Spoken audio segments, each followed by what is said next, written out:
Hey gang, Scott Davenport here. Welcome to InPost. Thanks for joining me today. Really quick, if you have not subscribed to the channel, you've been watching a couple of my videos and enjoying them, please subscribe. It's a way that you can tell me that you're getting value out of the content I'm putting out, and hopefully I am giving you some good value from these videos. So today it's kind of like a photo teardown, but I really have a single tip.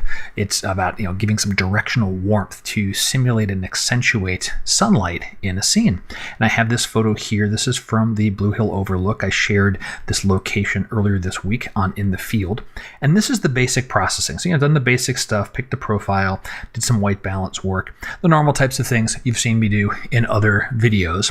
But I wanted to accentuate this, this glow of sunlight. So off to camera left, the sun's out over here, and right about in this area.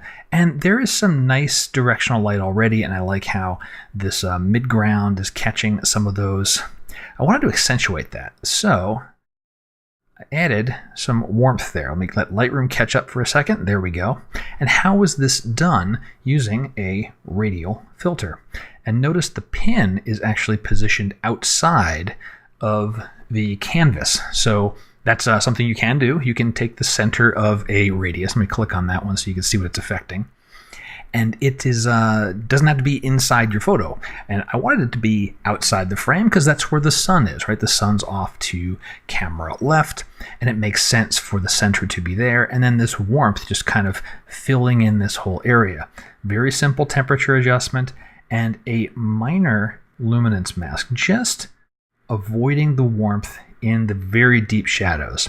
And so the before and after of that, I can quickly do temperature off, and then undo that to see the temperature change. So that's the main tip of this video. If you're curious about the rest of the processing, stick around and I'll go through a few more snapshots here of what happened next. Next was to cool some of the gaps in the sky. So I want to do a warm, cool type of thing. Left-hand side of the frame is warm. I want these areas here and here and here to start getting deeper. You can see that change is subtle. It is there. And let me get rid of that radial filter. So these gaps in the clouds got a little deeper. Same idea, using a mask. I used a color range to just tailor it to blues. The next step was kind of downplaying this area of the scene, which is very blue. There's a lot of just blue kicking around that area of the scene. So we'll even out the tones on the horizon. See, that takes a little more of the, desaturates, takes the emphasis out of there. Same idea. We're using a radial filter. There it is, and giving it an extra bit of warmth to really just counteract the coolness that's that part of the scene. And the last thing was to do what I think I labeled as a cradle vignette. I wanted to vignette like this portion of the scene. So the right edge and the bottom, so that the eyes are drawn upward into the brighter part of the scene. You're really accentuating it. And so let's get that snapshot loaded. We can see how this edge gets darker, and once again, done with a radial filter. Let's get that back open.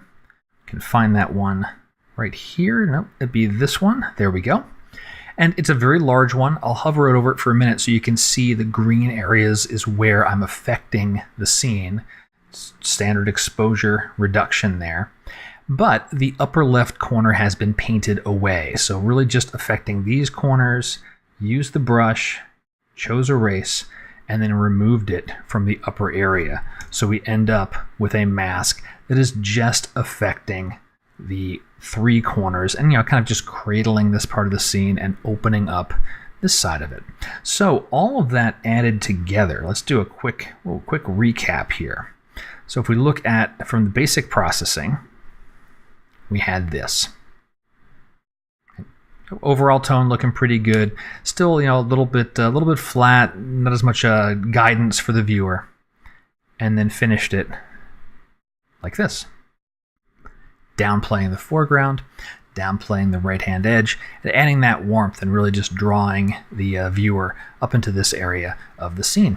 So that is the takeaway. So again, big tip of the video is using some directional warmth. It's a simple temperature adjustment. Create a radial filter and then position that roughly where you want the source of that warmth to come from. feather and paint away or luminosity mask anything else you might need to adjust it. And that'll do it for this week's In Post. Hope you've enjoyed it. And if you did, let me know somehow. You got questions about photography, drop them in the comments. Hit me up through my website if you want to keep it private. And until next time, my name's Scott Davenport, and happy shooting.